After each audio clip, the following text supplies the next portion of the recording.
For over 30 years, the Arab American Anti-Discrimination Committee, or ADC, has been one of the main voices for Americans of Arab heritage.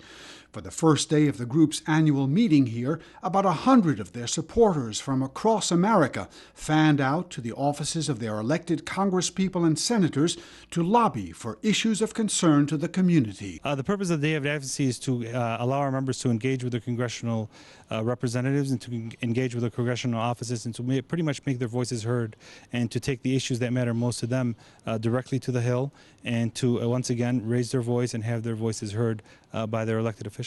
At the end of the day of lobbying, participants gathered for a debriefing on how their visits had gone.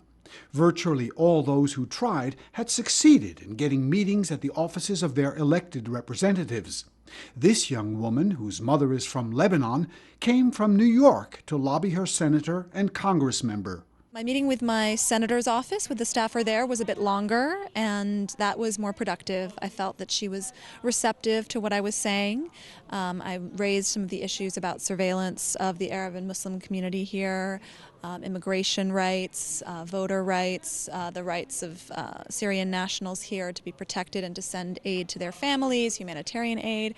I also spoke about our policy towards Israel and the need to I spoke to her about boycott, divestment, and sanctions. That was more challenging for her to hear, but I spoke from the heart about my experience being in Palestine and Israel and also in Lebanon during the Israeli-Hezbollah war, about what it is to be the victim of collective punishment by Israel. And I spoke also about the importance of the idea of protecting security and peace through negotiation and through diplomatic means and not through walls and occupations and bombings. While she and other amateur lobbyists concentrated on domestic issues, they also raised issues of American policy in the Middle East. The two issues is one of them is domestic, like it is of interest to Arab American, like every American, and jobs and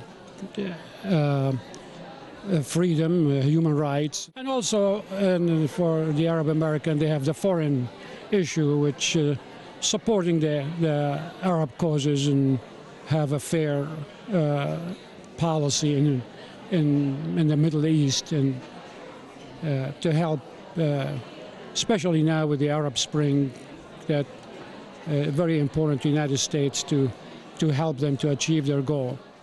There are about 4 million Americans of Arab descent. While they have concerns about occasional hostility toward Arabs and Muslims, they are increasingly organizing to make their influence felt in the media and the government. Like Jewish Americans and African Americans before them, Arab Americans are gradually becoming a more organized presence on the American political scene. With events like these, they are gradually getting their voices heard and their concerns taken more seriously. Burton Bolak, KSA2, Washington.